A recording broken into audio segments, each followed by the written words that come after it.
तुमचं काय मत आहे? असं काही नाही. आम्ही महायुतीमध्ये काम करतोय. शंभूराजे आमचे पालकमंत्री आहेत आणि आम्ही सगळेजण एकत्रच काम करतोय.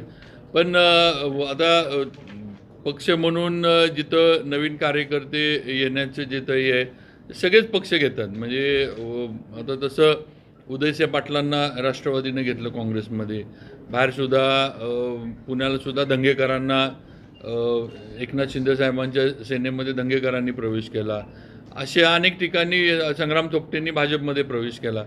त्यामुळं राज्यातच सगळीकडे जिथं चांगले कार्यकर्ते काम करू इच्छितात भाजपमध्ये किंवा सेनेमध्ये किंवा राष्ट्रवादीत जाऊ इच्छितात, तसं महायुती म्हणून तसं त्यात कुणाला रोखण्याचं किंवा कुणालाही करण्याचं ह्यात असा काही विषय नाही किंवा अशी चर्चा पण कुठं झालेली नाही. एकमेकावर आत्ताच ते टीका टिप्पणी करायला सुरुवात करण्यात आली महायुती म्हणून तुम्ही सांगता. नाही असं काय नाही, पण असं कुठं वरच्या लेवलला कुणाला तरी रोखायचं आहे किंवा कुणा असा काही विषय नाही.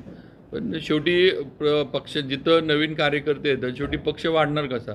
नवीन कार्यकर्ते येतात त्यांना आपण जर नाही घेतलं तर मग पक्षाची ताकद पण ती मर्यादित राहते.